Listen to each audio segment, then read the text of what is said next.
I spent $40 on my water bill last July, and my tomatoes still wilted. $40 gone, because I was watering wrong, and I'd been gardening for over 30 years at that point. If that sounds familiar, stay with me, because today I'm going to walk you through everything I've changed about how I water my garden, and my bill dropped by more than half, while my plants look better than they did before.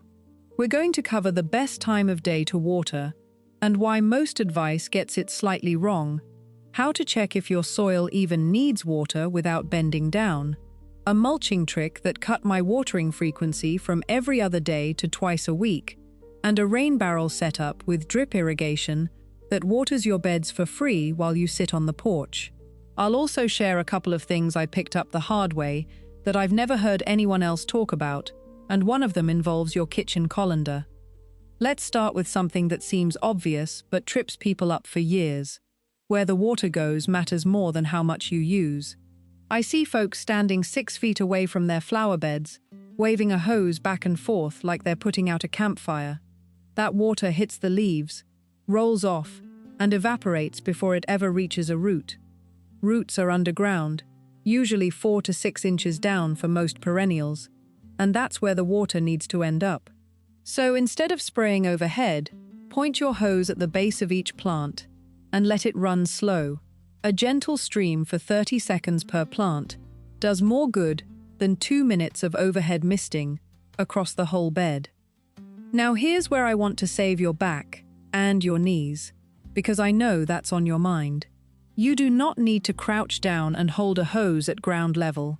Get yourself a watering wand, the kind that extends 2 or 3 feet with a soft shower head on the end. They cost around $8 to $12 at any garden center. I bought mine 5 years ago, and it's still going. You stand upright, the wand reaches the soil, and the shower head breaks the water into a gentle rain that soaks in instead of running off. My neighbor Margaret is 74, and she gardens with a bad hip. She told me the watering wand was the single best purchase she made last year, and I believe her, because it changed how I water too. About those hose nozzles with the fancy multi-spray settings, I've owned 3 of them over the years. The only setting I ever use is the one that gives a wide, soft fan. The jet setting is good for cleaning the driveway, not for watering plants. So if you already have one of those dial nozzles, turn it to the gentlest fan spray and forget the rest exist. If you don't have one, a basic trigger nozzle with a flow control slider runs about $6 and does everything you need. The slider lets you lower the pressure so you're not blasting soil out of your pots. Now, timing. You've heard the advice to water early morning or late evening, and that's correct, but let me add some detail. Early morning, between 6 and 8 a.m., is the best window because the soil is cool, the air is still, and evaporation is at its lowest. Your plants absorb more of what you give them. Evening watering works too, but there's a catch. If you water leaves late in the day and they stay wet overnight, you're inviting fungal problems.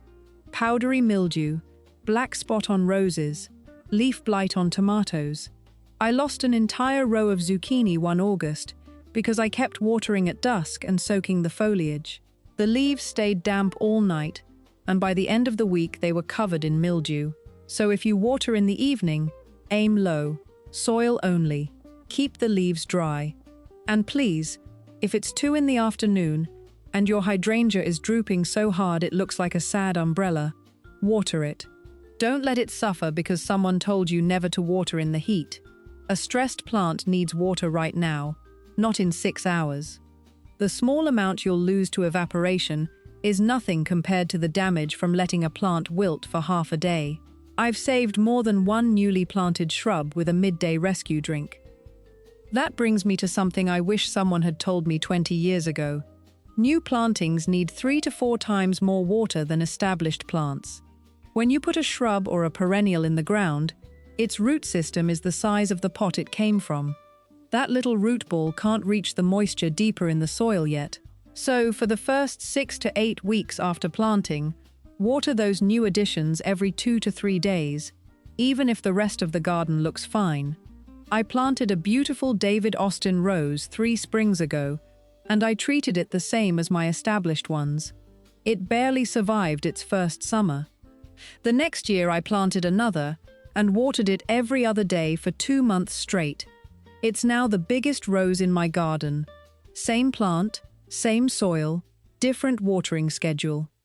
Here's a quick trick to figure out whether your garden needs water without getting down on your hands and knees. Take a long screwdriver, a regular flathead, about 8 inches long, and push it into the soil near your plants. If it slides in with moderate pressure, the soil is moist enough. If you can't push it in without serious force, the ground is dry and your plants need a drink. This works because dry soil compacts and hardens, while moist soil stays loose. I check my beds this way every few days in summer, and it takes about 2 minutes to walk the whole garden. No bending, no digging, no getting dirt under my nails. Now let's talk about the thing that changed my watering life more than anything else. Mulch. A 2 to 3 inch layer of organic mulch on top of your soil acts like a blanket. It keeps moisture from evaporating, it keeps the soil temperature stable, and as a bonus, it smothers most weeds before they get started. I use shredded bark in my ornamental beds and straw in my vegetable garden. The bark lasts 2 to 3 seasons before it breaks down. The straw lasts 1 season, but adds organic matter to the soil when I dig it in at the end of the year. The key with mulch is to apply it when the soil is already damp. Water your beds first, then spread the mulch.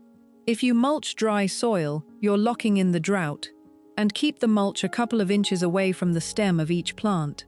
If mulch piles up against the base of a plant, it holds moisture right against the bark or stem, and that can cause rot. I make a little donut shape around each plant, pulled back from the center. Here's one of my original tips, and I've never seen this in any gardening book. If you're mulching around small seedlings or newly planted annuals, take a kitchen colander and set it upside down over the plant while you spread the mulch. The colander keeps the mulch from burying the plant, and you can spread freely without worrying about smothering anything. Lift the colander off and you've got a perfect mulch-free circle around your little plant. I stumbled onto this by accident when I was mulching my herb bed and couldn't find my usual plastic cup to protect the seedlings. The colander worked 10 times better because the holes let me see exactly where the plant was underneath. Before I get to the rain barrel setup, I want to mention something about container plants, because a lot of us grow in pots on patios and decks, especially when bending over raised beds gets to be too much. Pots dry out 2 to 3 times faster than ground soil because they're exposed to air on all sides. A 12-inch terracotta pot in full sun can go from soaked to bone dry in 36 hours during a heat wave. So check your pots daily in summer. And here's another tip I picked up on my own. Group your pots together in clusters instead of spacing them out across the patio. When pots sit close together, they shade each other's sides, and the collective mass holds moisture longer. I rearranged my patio pots into 2 tight groups last summer and went from watering every day to every other day. That saved me about 20 minutes of work each time, which adds up when you're doing it all season. Now, rain barrels. If you don't have one yet, this is your sign. A 50-gallon rain barrel costs between $30 and $70 depending on where you shop, and a single inch of rain on a 1,000-square-foot roof produces over 600 gallons of water. One good rainstorm can fill multiple barrels. That water is free, it's naturally soft, it has no chlorine or fluoride, and plants grow noticeably better with it. I have 2 barrels connected in series on the downspout off my garage roof, and they keep my vegetable garden watered through most of July without touching the spigot. Setting one up takes about an hour. You need the barrel, a downspout diverter kit that runs about $15, and a short section of hose to connect the diverter to the barrel. The diverter sends water into the barrel until it's full, then redirects overflow back down the downspout so nothing floods your foundation. Most diverter kits come with instructions that any of us can follow with a hacksaw and a screwdriver. And here's where it gets exciting, especially if you have raised beds or a greenhouse. You can connect a drip irrigation kit to your rain barrel and water your garden automatically, without any electricity and without any water bill.